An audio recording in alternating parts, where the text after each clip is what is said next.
In the second list question, you're asked to broaden out to the other forms of media you consume beyond reading, right?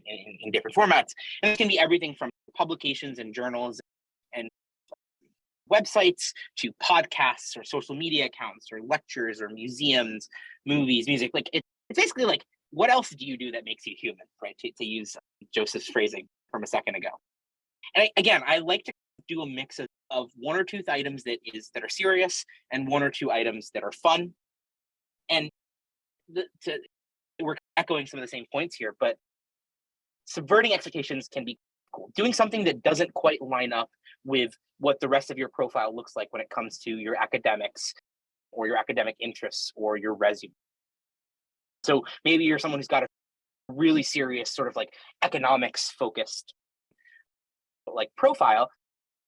The podcast that you listen to is a podcast all about Broadway musicals, right? That's the kind of thing that it's just like, again, Joseph mentioned this in the context of what you're trying to do with your essays. And that's the kind of thing that might just get someone to stop and think, wow, that's interesting. I wouldn't have expected him or her or this student to be interested in Broadway musicals. So it's the kind of thing that makes them pause for a second, and that's going to make you more memorable. I do have a quick trick. Oh, sorry.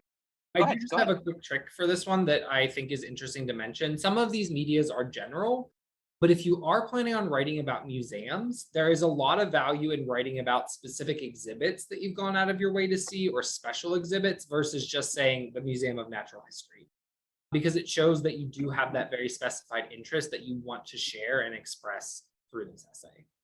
Oh, yeah, absolutely. I think when I applied to Columbia, I wrote in like specifically the first Boeing 707 at the Udvar-Hazy Museum in DC, which is a plane that I've spent far too much time looking at. I think I spent like 2 hours the last time I was there just looking at the plane. Incidentally, I'm a dork. Anyway, to that point, I do think specifically if you've got like a heavily academic profile, especially when it comes to something like STEM, it can be helpful to balance out the profile with some, like I said, softer or like less STEM or less heavily academic items. And because you do have a bit of a larger word count here, I do think sometimes it can be worth adding a very small explanation if the sort of title isn't well recognized, right? So for example, there's this podcast I listen to called Split Zone Duo, which is a college football podcast. If I just wrote in Split Zone Duo, it's not a well enough known brand name that someone would be like, oh, Split Zone Duo, that's that college football podcast. Especially probably not at Columbia, where I don't know if there's that many college football fans. But if you put in parentheses college football podcast or football podcast, go ahead, Joseph. I see you rearing up to say something. No, you only have football fans at Columbia when they're playing Yale. And that's about the only time you will have a football fan at Columbia. Yeah.